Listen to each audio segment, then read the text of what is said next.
Muy buenas noches, bienvenidos y bienvenidas a su programa Mirada Crítica. Hoy estamos ya a lunes 16 de junio del año 2014.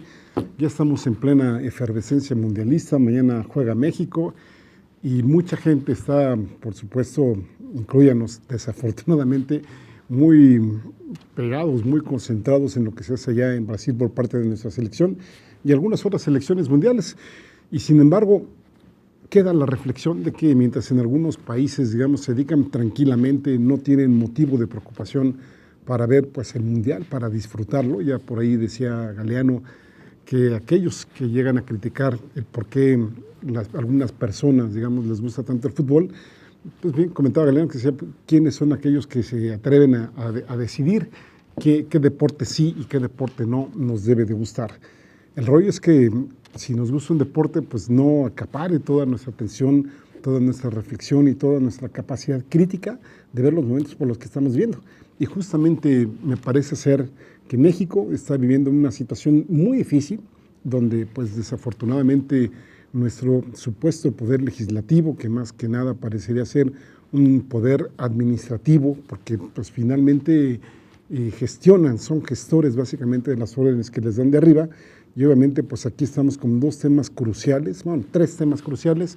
Por supuesto la cuestión que tiene que ver con las leyes secundarias de la reforma energética, la de telecomunicaciones y por supuesto la reforma política, las leyes que tienen que ver con este tema, que pues díganme en un ejercicio así, digamos de honestidad, ¿quién de nosotras y de nosotros hemos estado al pendiente de qué es lo que se está hablando, qué es lo que está aprobando en esta serie?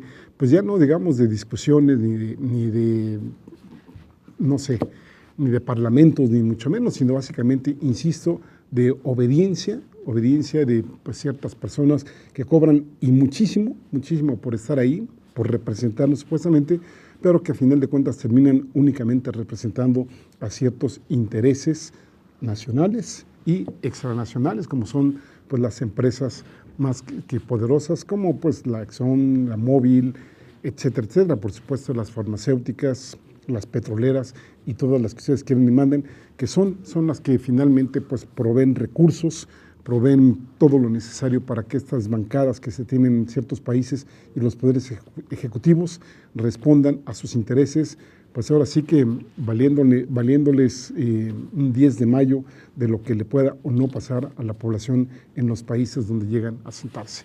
Por eso, bueno, pues hoy comenzamos este programa mencionando, por supuesto, la realización de la 50 cumbre del grupo G77 allá en Santa Cruz, Bolivia, que es un sitio emblemático allá en Bolivia. Recordemos que este país hermano es eminentemente indígena, pero que, digamos, de todas las regiones que tiene Santa Cruz, es la que menos población indígena tiene y es aquella donde, pues, finalmente se dan algunos contrastes de discriminación. Recordemos aquella muchacha boliviana que en algún momento pues llegó a las finales de un certamen de belleza y dijo pues para que vean que no todas las bolivianas son indígenas, ¿no? Son negritas y regorditas, ¿no?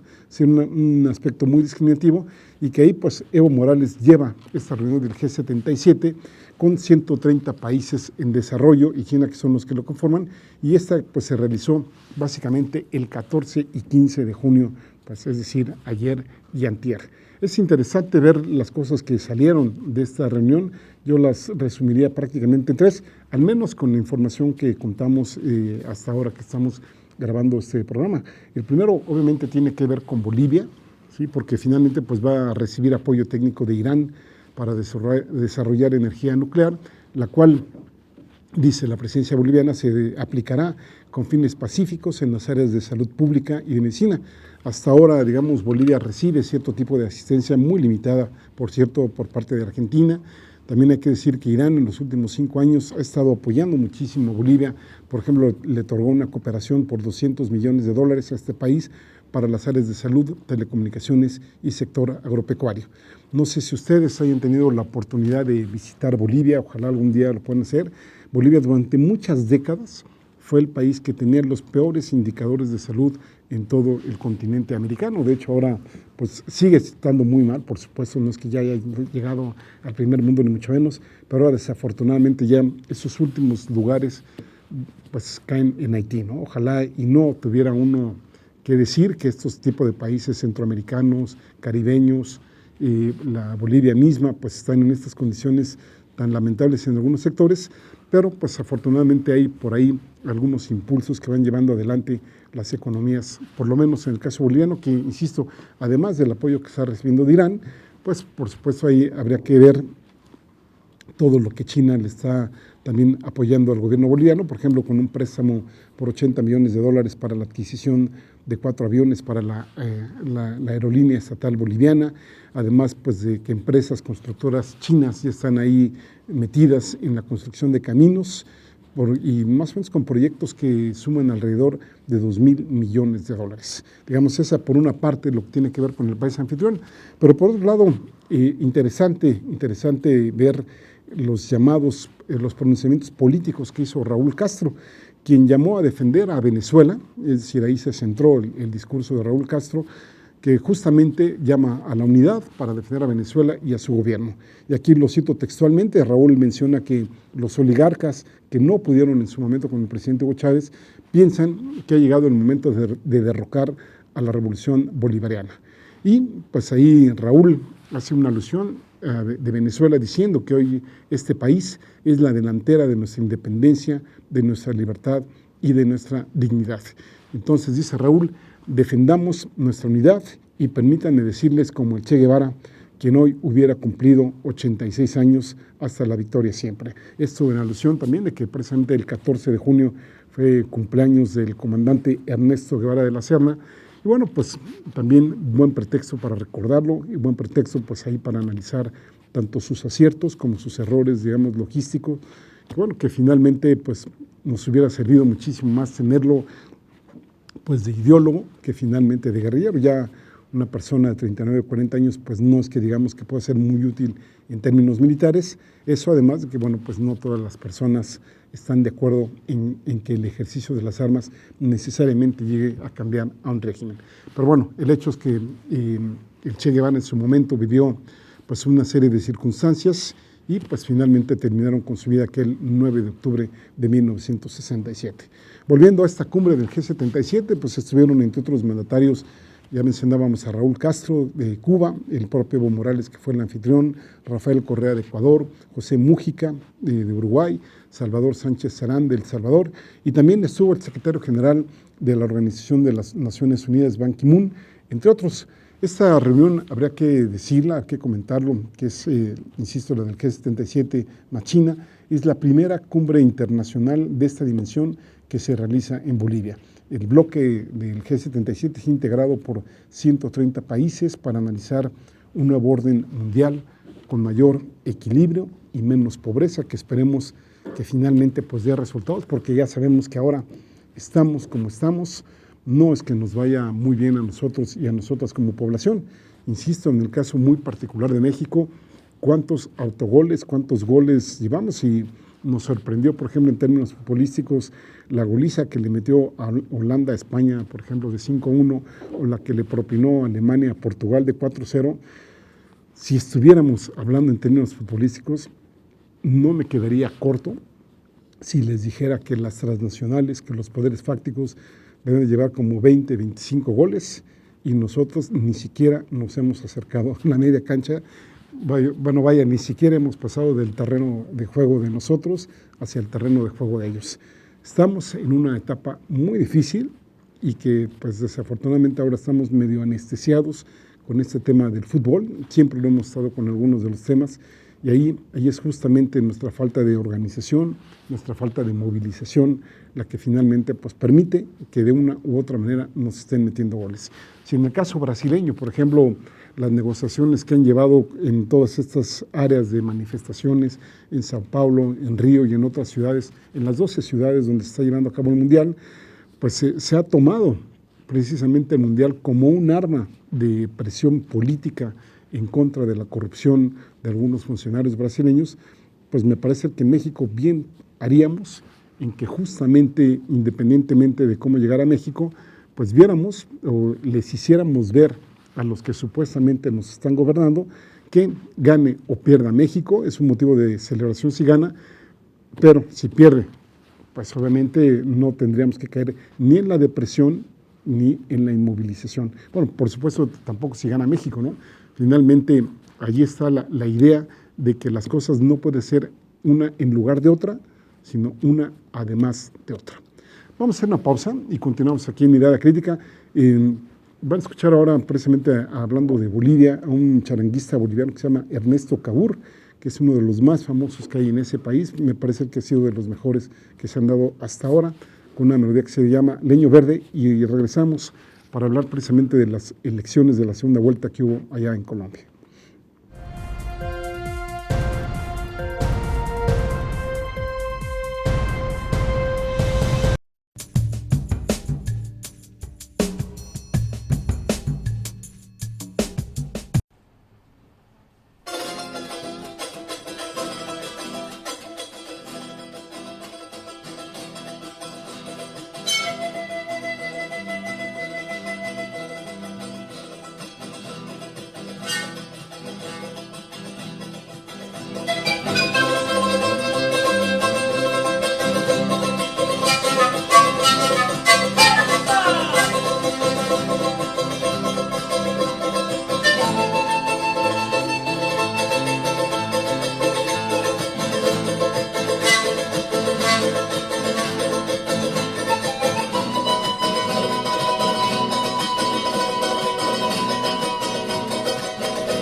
Continuamos aquí en su programa Mirada Crítica.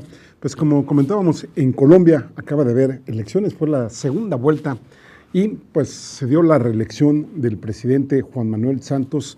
Recordamos en la primera elección que fue el 25 de mayo, ¿sí? Pues ahí incluso había perdido en la votación más o menos como por 400,000 votos.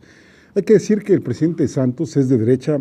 En lo personal, a mí no me agrada mucho Santos. Recordemos que él fue ministro de Defensa y ahí lo que yo más tengo presente de cuando él fue ministro de Defensa en la época de Uribe es pues el llamado los falsos positivos, ¿no? Que precisamente Santos permitió que militares colombianos estuvieran a cambio, digamos, de obtener promociones, de obtener premios, pues matando, asesinando a personas y luego presentándolas como guerrilleros de las Fuerzas Armadas Revolucionarias de Colombia, y pues los militares los presentaban y entonces pues les daban aumentos salariales, les daban bonos, les daban prestaciones o inclusive les aumentaban el grado militar dependiendo de la hazaña con que se presentaran estos militares colombianos. Por eso a mí en lo particular Santos no es de mi agrado, pero peor hubiera sido que hubiera quedado Zuluaga, que es, aquí es cuando uno dice, ¿no? ¿Qué está mal en el mundo como para que nada más tengamos ciertas opciones que de una u otra forma pues no nos va bien, ¿no? Aquí en México conocemos esa historia pues a lo largo de muchísimos años en donde prácticamente cada vez que hay votaciones en México decimos cuál es la opción menos mala, ¿no? Es decir, cuál es lo menos malo, lo menos peor, si se pudiera hablar en términos coloquiales, aunque esté mal utilizada esa expresión. El hecho es que Santos, insisto, un presidente de derecha, obtuvo el 51% de los votos y su contrincante el 45% de los votos. El resto fueron votos en blancos por los cuales pues, no los contabilizaron, ¿no? Santos va a gobernar en el periodo 2014-2018 y digamos lo que pudiéramos sacar de esta votación es que la población colombiana le da un sí a continuar el proceso de paz con las Fuerzas Armadas Revolucionarias de Colombia, es decir, con las FARC. Santos ganó en Bogotá y en las regiones de la costa y Zuluaga ganó prácticamente en el centro del país.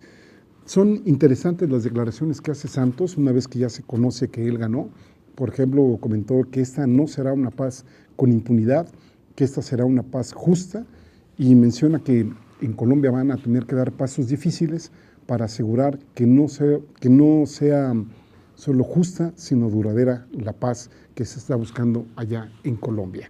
Hay que recordar que la abstención en la primera vuelta fue del 60%, en esta fue del 53% y algunos analistas colombianos dicen que esta fue, aparte, digamos, de los apoyos que consiguió de fuerzas de izquierda ahí en Colombia, que esto también fue un factor importante para que superara a Óscar Iván Zuluaga, quien es interesante recordar, aquí comentar con ustedes las posiciones que tenía el planteamiento político de este personaje colombiano.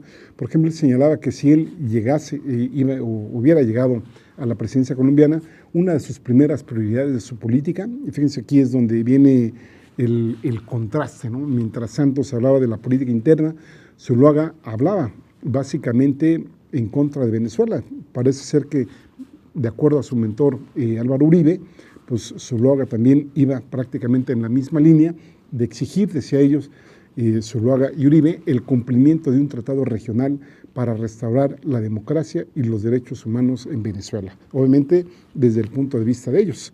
Y también decía que iba a pedir la activación de la Carta Democrática de la Organización de Estados Americanos, la cual podría llegar a imponer sanciones regionales al régimen, así lo clasificaban ellos, al régimen represivo de Venezuela. Y también comentaba que iba a combatir el terrorismo y el tráfico que tolera o que ampara la República de Venezuela. Como vemos podemos apreciar que Zuluaga estaba ampliamente pues influenciado, como diría por acá este cantante Fernando Delgadillo en México, que dice que todo el mundo está influenciado. Pues parece ser que Zuluaga, más que influenciado, parecía ser la sombra de Álvaro Uribe, porque finalmente de todos los planteamientos que ustedes pudieran buscar por ahí en internet, el 80% por lo menos lo dirige a Venezuela, con la cual obviamente pues trae una gran animadversión y por ahí pues parece ser que fue uno de los puntos que lo llevaron finalmente a la derrota.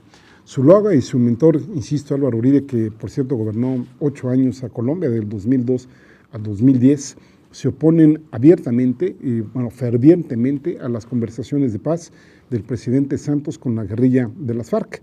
Y decíamos, en contraste, la campaña de Santos se basó en la premisa de que sus conversaciones de paz con las FARC pues iban precisamente a buscar o a que se culminara el proceso de concluir el conflicto armado, que hay que señalarlo, lleva más de 50 años allá en Colombia, que es durísimo. Nada más imagínense ustedes 50 años de guerra. Bueno, nosotros llevamos ya un poquito más de 12, digamos si sumamos a los panistas con los priistas.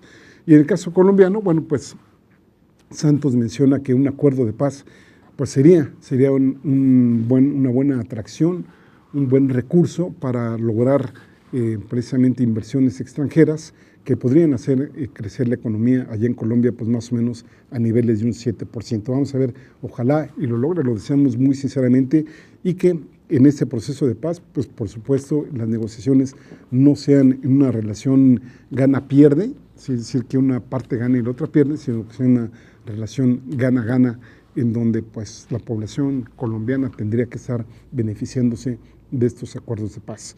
La animadversión de Zuluaga ante este proceso y ante el propio presidente Santos lo llevaba a mencionar que precisamente Santos estaba entregando el país a las FARC y le estaba abriendo la puerta a un régimen castrochavista allá en Colombia.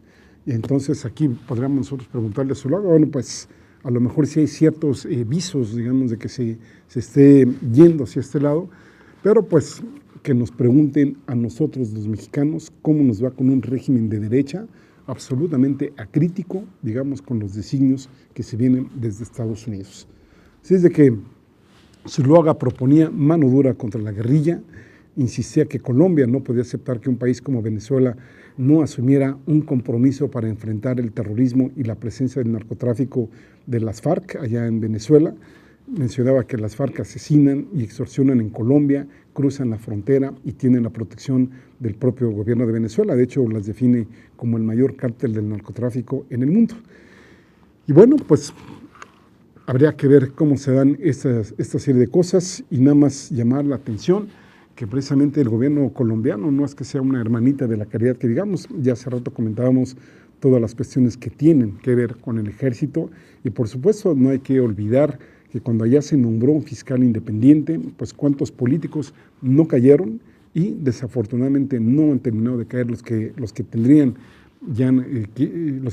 que ya no estar en el gobierno colombiano y que desafortunadamente siguen por ahí. De hecho, el mismo el mismo Álvaro Uribe, pues nada más habría que leerle el pasado económico y político que tiene tras de sí.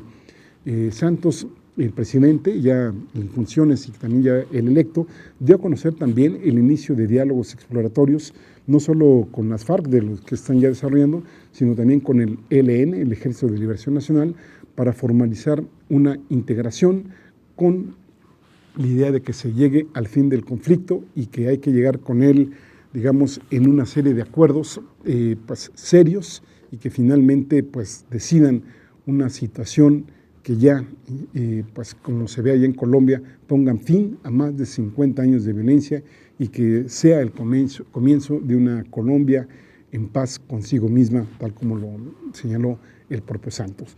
De hecho, aseguró a sus opositores que los acuerdos de paz, como decíamos hace rato, que eventualmente firme con las guerrillas, con las FARC y con las del ELN, no iban a ser acuerdos de paz con impunidad, sino unos acuerdos precisamente pues, para un país y una paz justa. Para varios analistas, entre ellos, por ejemplo, Ángel Guerra, que es de los que más escriben sobre la situación de Colombia, si hubiera ganado Óscar Iván Zuluaga, si hubiera terminado el proceso de paz en La Habana entre las FARC y hubiera habido una sangrienta intensificación de las hostilidades con esta guerrilla y también con las del ELN.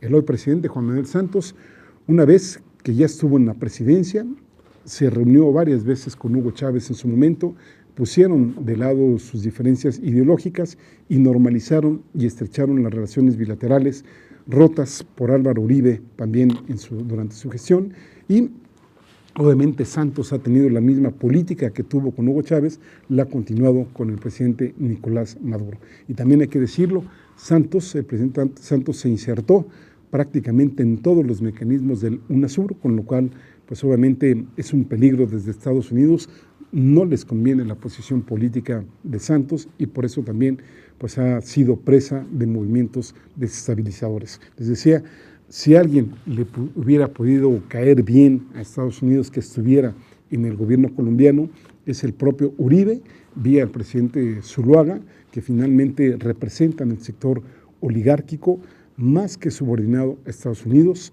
ultra de derecha, vinculados con la contrarrevolución cubana de Miami y, como decía hace rato, pues el expresidente viene, me refiero a Uribe, viene surgido de los negocios con el narcotráfico y también con el paramilitarismo. Nos da gusto que finalmente allá en Colombia, pues ahora sí, como diríamos aquí en México, triunfó lo menos malo y sobre todo nos alegra que no haya habido un pretexto de intensificación nuevamente de la lucha entre colombianos y colombianas, una guerra fratricida que bueno, pues nada más habría que ver cuánto ha costado en términos de vidas humanas, en términos de seguridad, en términos económicos y bueno, pues en términos de salud, bueno, no hay esfera de la vida humana que no se vea afectado en un conflicto de estas dimensiones. Vamos a hacer una pausa, a ver si les gusta esa melodía que les buscamos. Es el grupo que se llama La Juntada y la canción se llama Somos Nosotros, a ver qué les parece.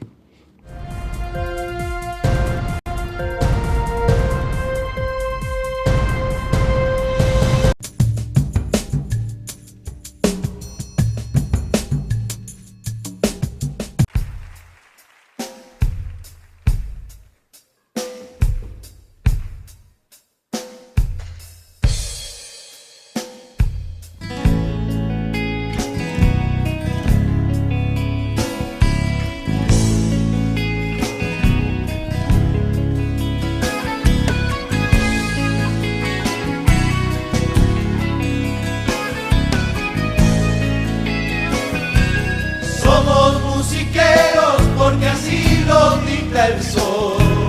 Somos los heroicos guerrilleros del amor.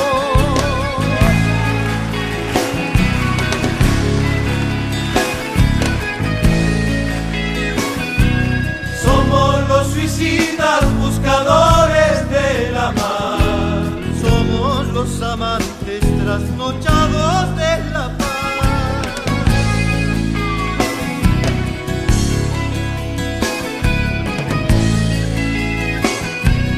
Somos herederos de la duda y el temor. Somos alquimistas de la gran revolución.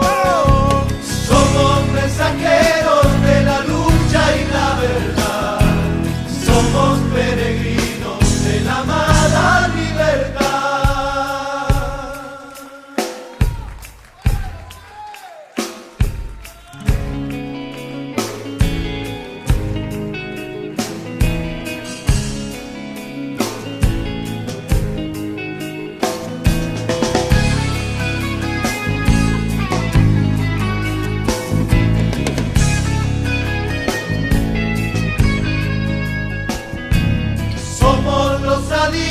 Ciudadanos de papel, somos la esperanza dibujada en la pared.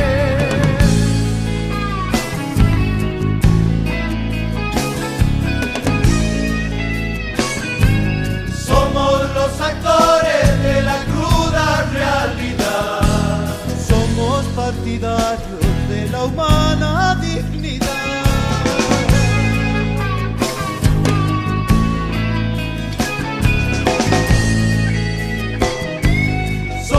Disidentes de la puta corrupción, somos compañeros de la madre del dolor, somos mensajeros de la lucha y la verdad, somos peregrinos de la amada libertad.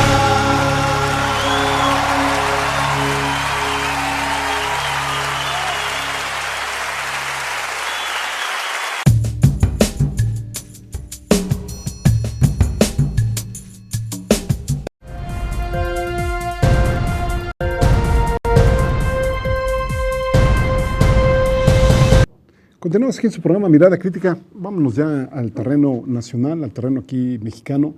Tuve la oportunidad de estar ahora en Campeche este fin de semana y me hicieron favor de invitarme a un evento sobre la omisión, sobre los efectos de la omisión en la niñez en México.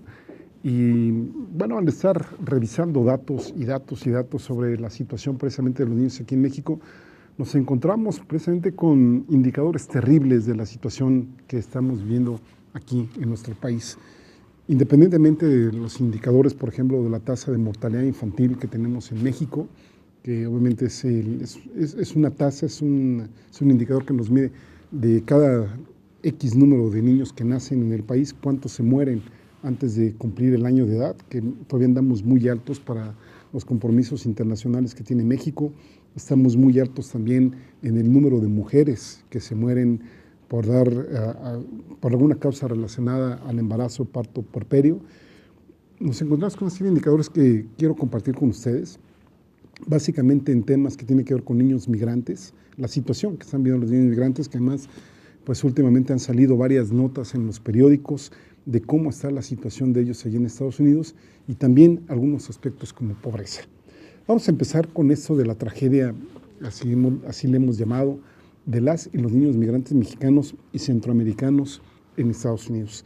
Nada más para que ustedes se den una idea de la evolución que ha tenido este grave problema mexicano, ¿sí? Y obviamente centroamericano. Nada más, fíjense, en 2008 fueron repatriados desde Estados Unidos 32,151 niños y niñas mexicanos. Aquí estamos hablando básicamente de niños y niñas menores de 17 años, menores de 18 años de edad.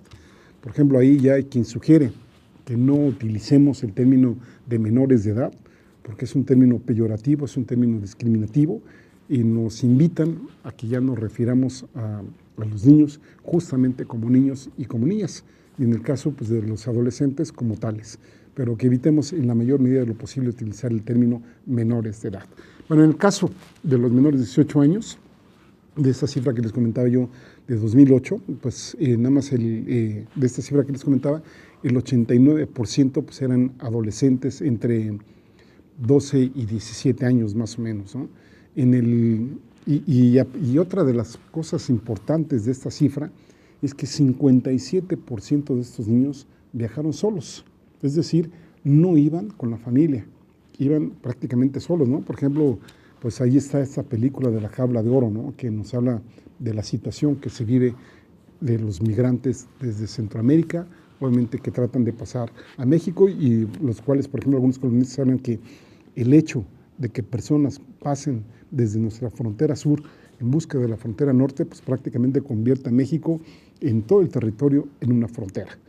Bueno, pues en 2009 el número registrado de niños que pasaron, ¿sí? De adolescentes que pasaron fue de 25,993. En 2010 fueron 20,438, de los cuales 81% eran hombres. De estos niños y niñas y adolescentes que regresaban desde Estados Unidos, digamos, para acá, básicamente los estados receptores fueron Sonora, Tamaulipas, Chihuahua, el Distrito Federal y Coahuila. Por subgrupos de edad, entre 0 y 11 años de edad, 8.5%, es decir, los menos, y la mayoría se da entre los 12 y los 17 años de edad, que ahí fueron el 92%. En el 2013, fíjense, ya vamos recorriendo de 2008 para acá, en 2013 fueron más de 24,600 niños y niñas sin acompañantes detenidos y deportados a México. Más de 24,600. Aquí hay que decirlo también, la gran mayoría centroamericanos y mexicanos. Por ejemplo, en el caso de los mexicanos, de estos 24,600, 14,000 eran mexicanos y más o menos, o alrededor de 10,500 eran centroamericanos. Es curioso, o bueno, no curioso, ¿no? Es llamativo que Estados Unidos, con tal de deshacerse de niños y niñas que llegan a su país, pues sean mexicanos o sean centroamericanos, nos los están aventando aquí a territorio mexicano, a territorio nacional. Si sean salvadoreños, hondureños, pues ahora sí que, como dicen por ahí, hacen sus limpias y los mandan, ahora sí que haya sido donde haya sido, a donde caiga, ¿sí?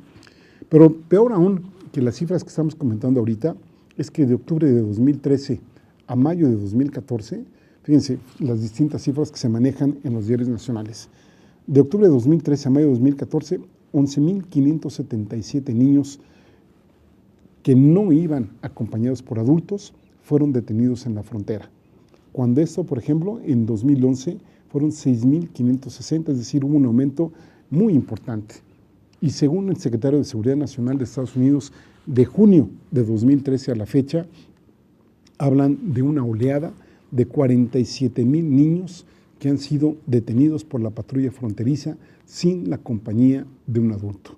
Hay que insistir, casi el doble del total de todo el año fiscal estadounidense pasado, que concluye, por cierto, el 30 de septiembre.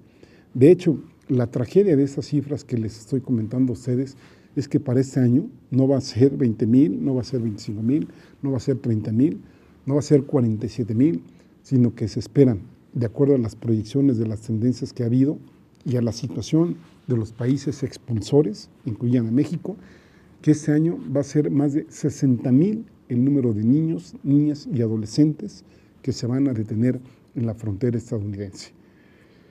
Peor aún, de toda esta situación que estamos comentando, es que las detenciones se dan en condiciones de hacinamiento y sin saneamiento básico, es decir, los tienen prácticamente pues como aves de corral, como vacas ahí metidas, y lo digo de verdad con todo respeto para las personas, pero si ustedes ven, por ejemplo, las fotos en internet que han por ahí circulado, es terrible lo que está sucediendo y obviamente indignante, porque finalmente pues el gobierno mexicano, mucho apoyo a la selección nacional, enseguida que pasa algo, Peña Nieto felicita al Pío Herrera, felicita a Uribe Peralta me refiero, no a Uribe al colombiano, ¿no? Es decir, hace presencia pública, pero ante esta situación de tragedia, de indignación que se está viviendo por parte de miles de niños, niñas y adolescentes en Estados Unidos, pues ahí sí, hasta ahora, y bueno, ahí por favor, ojalá y alguien pueda desmentirme, ojalá alguien pueda decir que estoy mal, no ha habido un solo pronunciamiento del gobierno mexicano, y no solo pronunciamientos, sino acciones que contrarresten la situación en la que están precisamente estas niñas y niños. Que hay que decirlo además, ¿no? Una vez que los devuelven, ahora sí que en cuanto pueden las autoridades estadounidenses, además, digamos, de las violaciones que reciben allá en Estados Unidos cuando los mandan, pues imagínense ustedes en las condiciones, ¿no? Que obviamente estos niños, por supuesto, son más que vulnerables a bandas de delincuentes, son vulnerables a la delincuencia organizada y también, y eso no debemos dejar de mencionarlo, a violaciones de sus derechos humanos por parte de las autoridades. Insisto, no solo desde Estados Unidos, sino también corren graves riesgos en nuestro país. Son robados, son golpeados, son extorsionados, son ultrajados, son violados, son utilizados para trabajos sucios, muchas veces son ejecutados y todo lo que ustedes quieran ponerle. UNICEF, por ejemplo, acaba de hacer un llamado a los gobiernos. Ojo, fíjense el llamado que hace UNICEF, que por una parte está bien, pero me parece ser que se queda totalmente incompleto lo que dice UNICEF. Hace un llamado a los gobiernos para hacer todo a su alcance, es decir, a los gobiernos expulsores, para proporcionar a los niños en sus propios países las oportunidades de apoyo, cuidado, protección, educación y preparación para la vida que necesitan con tanta urgencia. Qué bien que se hace este llamado al gobierno mexicano, por supuesto que le metemos muchos niños a esta parte, obviamente al gobierno hondureño, al salvadoreño, al guatemalteco, a los que ustedes quieran. Pero también ahí hay que decir, obviamente, las situaciones que viven en Estados Unidos y que la UNICEF también tendría que estarse pronunciando de las condiciones en que los tienen hacinados a estos segmentos poblacionales en los países. Y en el caso mexicano, ¿será suficiente con que UNICEF haga ese llamado o será necesario pedirle al gobierno mexicano que rectifique la política económica que nos tiene, y parece ser, de acuerdo a estimaciones, que nos va a tener seguidos en un bache terriblemente oneroso para todas y todos nosotros, porque ni la gasolina va a bajar, ni la luz va a bajar, ni se están creando más empleos, ni se está creando mayor seguridad social, ni hay universalidad en los servicios de salud, es decir, prácticamente nada. Los únicos beneficiarios que están teniendo con la política económica que se vive aquí en México es la franja de menos del 2% de la población acomodada y, por supuesto, los dueños de empresas transnacionales. En el caso de Estados Unidos, hay que decirlo, 12 millones de personas viven en condición de ilegalidad, sin derechos, y ahí están, ¿sí?, tratando de sobrevivir, pero también, y eso ya nos toca a nosotros de este lado de la frontera, hay miles de ilegales centroamericanos que también se encuentran en México. Y como algún columnista escribía, ¿no?, en ambos lados de la frontera se discrimina.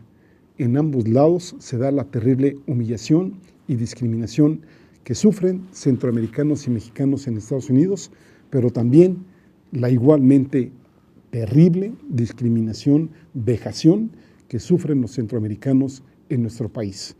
Por eso sería interesante ahí recordar y ver las veces que sea necesario esta película de Quemada 10, La Jaula de Oro, y también recordar la vida breve de Sabina Rivas, de Luis Mandoki, porque finalmente nos hace reflexionar, nos hace visibilizar y nos hace poner atención en que nosotros, por un lado, somos víctimas en Estados Unidos, pero también somos victimarios con las personas que vienen de Centroamérica. Y en Estados Unidos, afortunadamente, bueno, insisto, a lo mejor no va a ser suficiente, crecen las denuncias sobre las condiciones absolutamente insalubres en que se les aloja a las y los niños migrantes mientras los procesan.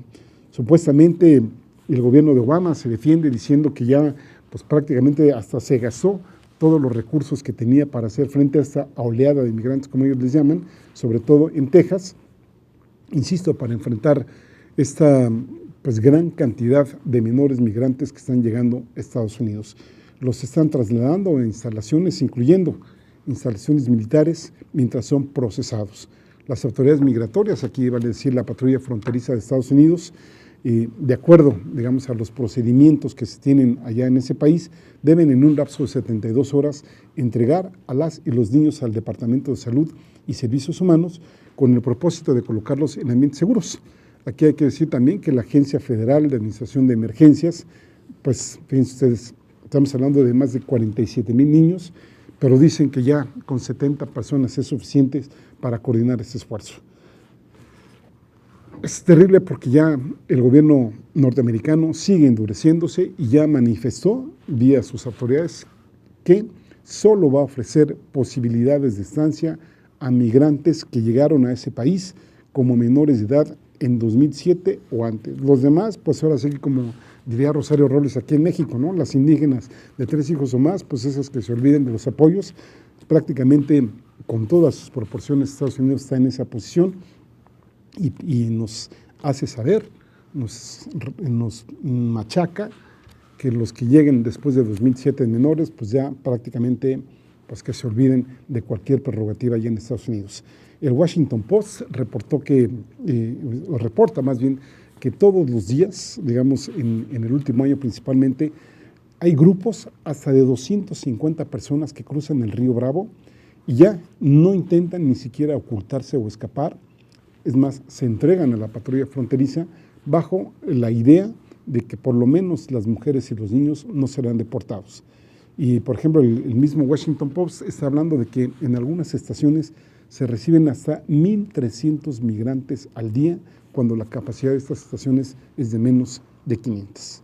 ¿No se les hace a ustedes terrible esta situación que se vive en las y los niños migrantes? ¿Qué tal si además de preocuparnos cómo le va al Piojo y a los 11 seleccionados mexicanos, también le entramos a este tipo de temas y a los goles que nos está metiendo el Poder Legislativo en estos días de junio de 2014? Vamos a hacer una pausa y continuamos aquí en Mirada Crítica.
Pues ya estamos en el último bloque de Mirada Crítica. Vamos a pedir a la producción, antes de que se nos pase el tiempo, de que nos mande los cartones de la semana, los que seleccionamos para ustedes.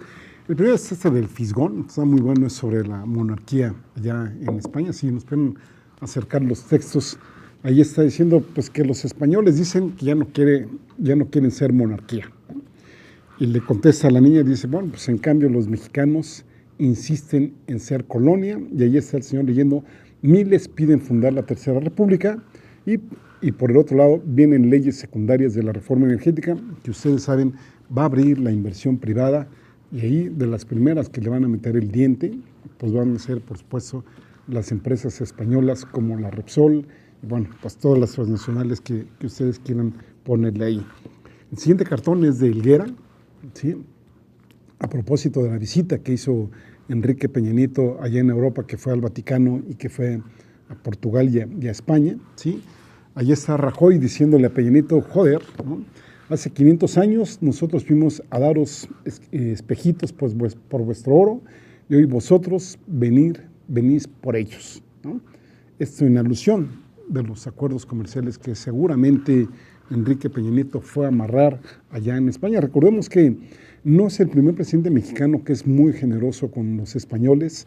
Hay que recordar el caso del propio Vicente Calderón, el caso de Felipe Calderón, que pues ahí recordemos que fue a recuperar, fue a inyectar recursos a algunas empresas gallegas de astilleros que estaban más que en bancarrota, que lo cual está bien, pero bueno, pues con el pequeño detalle de que aquí muchos mexicanos están muy mal, y obviamente pues ahí Felipe Calderón siendo pues ahora sí que farol de la calle y oscuridad de su casa. El tercer cartón, ya con esto dejamos este tema, aquí está Enrique Peña Nieto con el rey Juan Carlos, ¿no? Diciéndole pues en México, fíjense, este es brutal, ¿no? El que dice Hernández, desde que abdicamos, ¿sí? Si le pudieran subir otra vez el texto, por favor, dice, pues desde que abdicamos a ser gobierno, llevamos una vida de reyes. Cuánta profundidad de Hernández, ¿no? Obviamente, hace rato mencionábamos que el gobierno mexicano no gobierna, sino que administra. Y sin embargo, por esa administración, bueno, pues ya vemos lo que cobran por administrarnos, por tenernos aquí, pues muy tranquilitos, así muy calladitos, nos vemos más bonitos, etcétera, etcétera, pero ellos sí, con unos salarios que no bajan de los 300,000 pesos mensuales, más bonos, más prestaciones, gasolina, celulares, obviamente seguridad privada, vehículos blindados, todo lo que quieran por administrarnos aquí en nuestro país. La siguiente caricatura que seleccionamos para hoy, esta es del Fisgón, también está súper buena, esto es a propósito del Mundial. Ahí están dos ladrones, curiosamente parece que uno dice PAN, ¿no? Se parece las siglas del Partido Acción Nacional, más tiene su mismo logo, y por otro lado ahí está el logo del Partido Revolucionario Institucional, y dice, pues aguas, ¿no? Aguas, dicen, nomás no hay que robarle la tele, porque ahí sí protesta, ¿no? Es decir, ya le vaciaron la casa, ya nos vaciaron la casa, ya nos están vaciando de los recursos y todo, y obviamente pues mientras no nos toquen la tele para poder ver el Mundial, pues ahora sí que se lleven lo que quiera, y ahí está el niño clavadazo con su pelotita de fútbol, ahora sí que ya ni a sillas llegan, pero viendo el Mundial. El siguiente cartón, también este es de Hernández, ¿sí? Y pues, creo que se llama El Tapete, ¿no? Si ustedes reconocen este personaje, a mí se me hace, bueno, no quiero ponerle adjetivos a ninguna persona, pero esta persona es David Penchina, ¿sí? Que es el comisionado, ¿no? El presidente de la Comisión de Energéticos. Y aquí está lo que dice, ¿no? Dice, si lo pueden adelantar un poquito, ¿sí? Lo pueden acercar. Dice, los terrenos se entregarán a las transnacionales, empezando por nosotros, que nos ponemos de tapete. No sé si ustedes hayan leído o visto por ahí algunos periódicos nacionales en donde están reformando incluso la posibilidad de que ejidos, de que terrenos en nuestro país sean expropiados si en algún momento no los logran convencer ni con plata ni con plomo, y que desde el punto de vista de las leyes secundarias, pues ya las empresas transnacionales puedan inclusive tomar posesión no solo del subsuelo, sino también del propio suelo nacional. La siguiente caricatura que seleccionamos Ese es de Helguera, es la misma temática. Dice predio expropiado para Iberdrola. Es decir, está el ángel de la independencia, que ahora ya no sé si llamarlo de la independencia o de la dependencia, porque finalmente pues para allá vamos, ¿no? Es brutal lo que estamos viendo. Si en algún momento, yo recuerdo en alguno de los programas hablamos de todo lo que se vendió con Felipe Calderón, por ejemplo, el espacio aéreo, ¿sí? Aquí ojalá nos despertemos pronto, ¿sí? Y todavía no solo nos despertemos, sino que tengamos la posibilidad de revertir algo de lo que están haciendo, dizque en nuestro nombre, este poder ejecutivo y legislativo. El siguiente cartón es de Kempch. Este es de votación. Ahí está, pues como estamos prácticamente todos nosotros, ¿no? Ahí están algunos legisladores. Dicen, mandamos la reforma de telecomunicaciones por la banda derecha, adelantamos líneas con la reforma energética y les anotamos de 3 dedos. No sé si ustedes sean aficionados al fútbol y cuando hay un pase así muy bueno, dice, la puso de 3 dedos, ¿no? ¿Sí? Pues parece que ahí están los deditos levantados y vaya que si nos están metiendo gol, pues estos legisladores, ¿no? Así como dirían en el Estadio Azteca, gol anotado por el legislativo en las reformas energéticas, de telecomunicaciones y en la política. Y el último cartón, este es de Magú. Es interesante, ¿no? Aquí tienen a los legisladores perredistas. Fíjense, yo la verdad es que no lo había reflexionado hasta que no leí este cartón de Magú. Dice, agarramos al PRI y al PAN en graves faltas. Acto seguido, nos sacamos tarjeta roja y nos expulsamos del juego, ¿sí? Y ahí se dejaron solos ahí en el Senado de la República en la sesión de las leyes de energía. Hasta qué bien, ¿no? Qué bien cuando usualmente el árbitro ve que pues un jugador agrede al otro, pues usualmente expulsa al agresor, no al agredido. Pues aquí se autoexpulsaron los senadores perredistas, ¿sí? Para dejarles hacer, ahora sí como dijo el propio Preciado, hagan con sus leyes lo que quieran.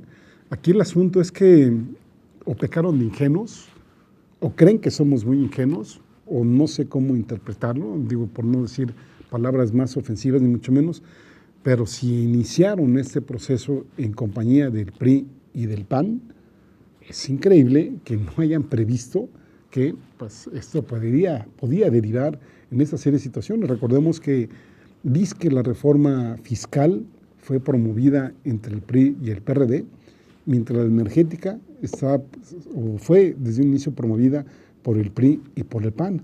No hay engaños aquí, hay engaños hacia nosotros, pero entre ellos, ahora sí como dicen, entre los gitanos se leen la mano. Y eso pues me parece ser que deja muy mal parado al PRD, a la fracción de los chuchos, porque finalmente son muy torpes, ¿no? Por decirlo suavemente, o nos quieren hacernos creer a nosotros que en aras, digamos, de no terminar con el cascarón del PRD y de que los votos se los lleve Morena, en algún momento cuando sea partido político, pues ahora dizque se están radicalizando para que obviamente pues sigan atrayendo a cierto sector de la población mexicana que no creemos en esta reforma energética. Y ahora que hablamos de los niños migrantes, déjenme terminar el tema de lo que estamos comentando, y ahora sí, como diría Carlos Monsiváis, siguiendo con el tema de pobreza en la infancia, algunas cifras para documentar nuestro no optimismo, es decir, Monsiváis decía para documentar nuestro optimismo, aquí decimos nuestro no optimismo. Finalmente, ¿por qué es importante analizar las condiciones de pobreza en la infancia? ¿Por qué es urgente su atención? Pues por la probabilidad muy alta de que las condiciones de pobreza se repitan generación tras generación. Es decir, se va perpetuando la pobreza y finalmente grandes sectores de población llegan a pensar, llegan a naturalizarla y llegan a creer que así les tocó vivir en este mundo. Y dentro de esta parte que les tocó vivir en este mundo, pues cargan con una serie de consecuencias negativas, muchas de ellas irreversibles, que comprometen su desarrollo como persona, y aquí me refiero a su desarrollo, no que los niños son el futuro del país, me refiero también al presente de esta población. Algunos datos de pobreza aportados por el Coneval y por la UNICEF, es decir, por el Consejo Nacional de Evaluación de Políticas Públicas y por el Fondo de las Naciones Unidas de Protección de la Infancia, en una publicación que ahí los invito a leer, que se llama Pobreza y Derechos Sociales de Niñas, Niños y Adolescentes en México 2010-2012, que fue publicado este año. Nos habla de condiciones dramáticas de lo que está experimentándose aquí en México y que muchas veces los que tenemos, digamos, una posición clase mediera, no alcanzamos a dimensionar, no alcanzamos a ver de la gravedad que viven millones de niños aquí en México. La población infantil y adolescente en nuestro país experimenta mayor proporción de pobreza que cualquier otro segmento de la población. Por ahí alguna vez lo oí a algún sociólogo decir que la pobreza también tenía edad. Y fíjense ustedes, por ejemplo, entre los de 0 y 17 años, el 53.8% de esta población, es decir, de cada 100, 54 niños son pobres. Entre los 18 y 64 años de edad, lo son el 41%, y entre los de 65 y más años de edad, lo son el 46%. Es decir, la franja de mayores pobres se da entre los niños y niñas de menos de 17 años de edad. En pobreza extrema, es decir, cuando ya están más que amolados, entre los de 0 a 17 años están el 12%, entre los 18 a 64 el 8.6% y entre los de 65 más 10%. Es decir, seguimos viendo una tendencia que pobreza y pobreza extrema están más presentes en la población infantil. Esta publicación nos habla de que 61%, es decir, 6 de cada 10 de la población de 0 a 17 años, vive en hogares con un ingreso inferior a la línea de bienestar. Nos señala que apenas 1 de cada 6, ¿sí?, no es pobre ni es vulnerable, ¿sí? Y nos habla también que algunos factores asociados a la pobreza infantil, por supuesto, esta es la escolaridad del jefe del hogar, el sexo del jefe del hogar. Aquí, contrariamente a lo que yo pensaba que en las jefaturas de hogar femeninas había más pobreza, de acuerdo al estudio no lo es tal, salvo en pobreza extrema, pero una de las principales variables, digamos, además de la escolaridad, es la cuestión de la pertenencia étnica, es decir, si un niño es o no indígena. Y vean ustedes estas cifras, ¿no? 8 de cada 10 niños indígenas en el país viven en condición de pobreza y 3 de cada 10 de ellos viven en pobreza extrema. Terrible situación. Además, si tomamos en cuenta que el 81% vive en hogares con ingreso inferior a la línea de bienestar, lo cual nos habla que estamos en un panorama terrible aquí en el país, pero de esto lo vamos a seguir comentando el siguiente programa. Que les vaya muy bien, que tengan muy buen inicio de semana, sigan disfrutando del Mundial, pero también seguimos reflexionándonos y pensando en hacer ya algo ante tantos goles que tenemos como población. Nos escuchamos la semana que entra.